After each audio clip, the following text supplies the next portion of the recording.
Zimbabwe's central bank has raised interest rates to a record high, and the government officially has reintroduced the US dollar as a legal currency to rein in surging inflation and stabilize the nation's tumbling exchange rate. The Monetary Policy Committee more than doubled the key rate to 200% from 80%. Governor John Magundaya said this in a statement speaking to journalists. Zimbabwe's annual inflation has jumped to 192% in June, the highest level in over a year, as food costs have more than tripled. Batanai Matsika, who's the head of research at Morgan & Co. Investment Bank, joins us from Harare to discuss further. Batanai, good afternoon. Thanks for joining us. Is this rate hike enough to curb inflation in Zimbabwe?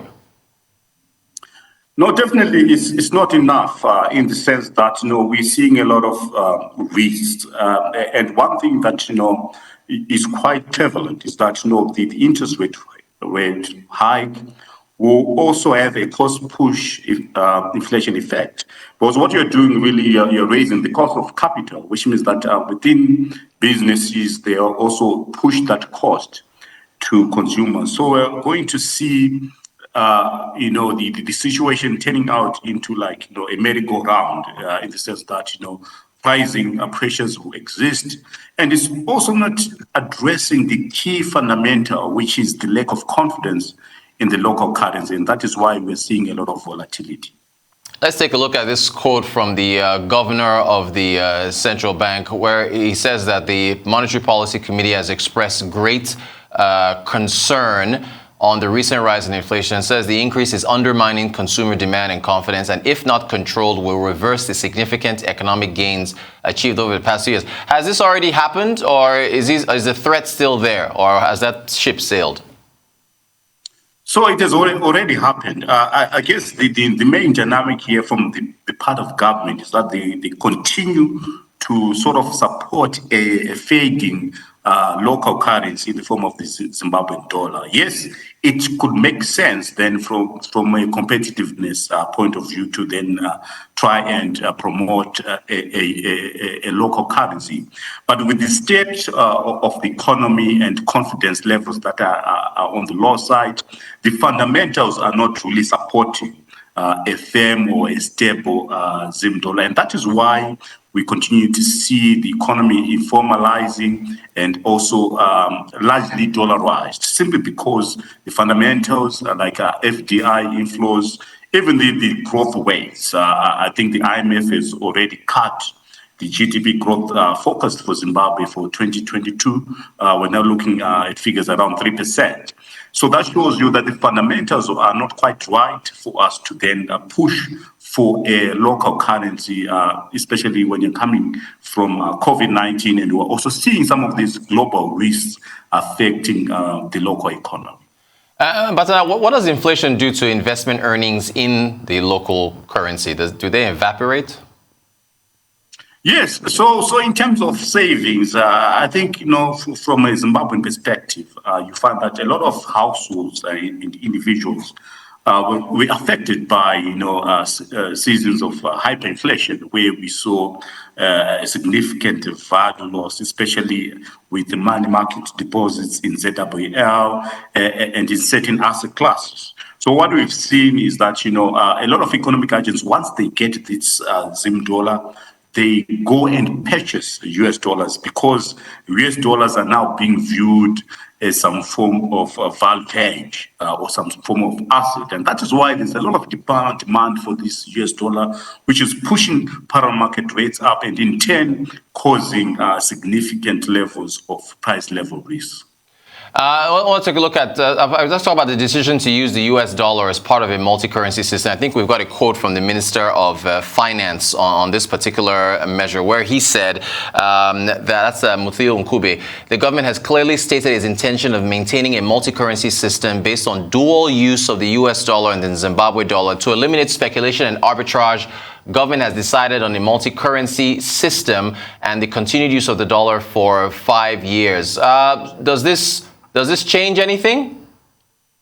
No, it doesn't. What that does really is, or what the government is trying to do is to bring about a bit of certainty, to say that we'll continue having a multi-currency regime. But on the ground, that was, the scenario, people here, they transact in US dollars. So it has always been a multi-currency regime. Probably what they're just trying to do is to bring about certainty on the part of investors that come into Zimbabwe and find that we're transacting in USD. So for the next 5 years, which is sort of in line with the National Development Strategy, or what they call NDS-1, we'll continue having the multi-currency system. So, I mean, in that case, can the local currency regain its foothold as the main currency of use in Zimbabwe if this is what's going to happen?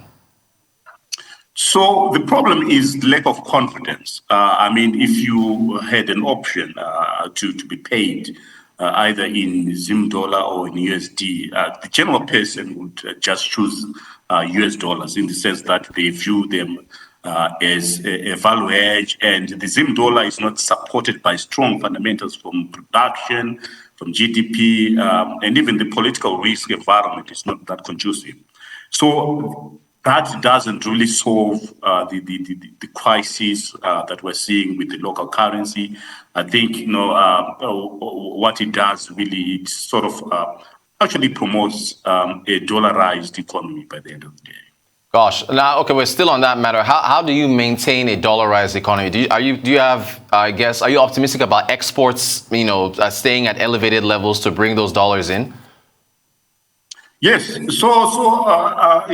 Interestingly, you find that Zimbabwe actually exports quite, significantly, and earns, significant amounts of US dollars. I think the good thing is the gold prices are still quite firm.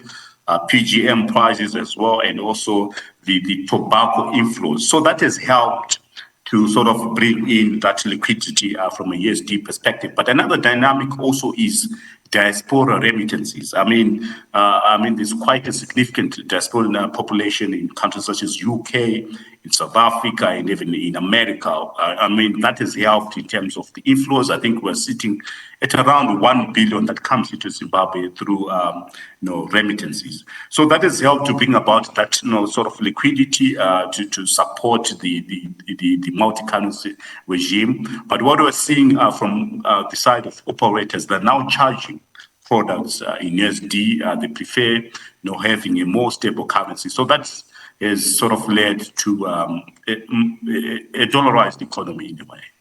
Very quickly, Batanai, can you give me an economic outlook? Does this change your outlook for the economy into the second half of this year? Yes, so we expect growth to be affected, in the sense that credit is now quite expensive. I think a bank policy rate of 200% is one of the highest in the world. So that brings about a lot of costs on the part of businesses. So they're quite constrained in terms of what they can do from a production point of view. So we expect growth in 2022 to be sort of modest. We're looking at 2.5% about. I think the Minister of Finance will be coming again to review their 5.5% GDP growth expectation. But what we also see in terms of the inflation forecast, I think if you put an estimate of 15% in terms of the month-to-month inflation rate, you will be sitting at around 400% by end of year. So there are a lot of risks from a inflation point of view, but growth definitely is going to be modest. Wow. In 2022. Yeah. 400% by the end of the year. That's incredible stuff. Batanai Matsika, head of research at Morgan & Co. in Harare. Thank you so much for joining us. Appreciate your time.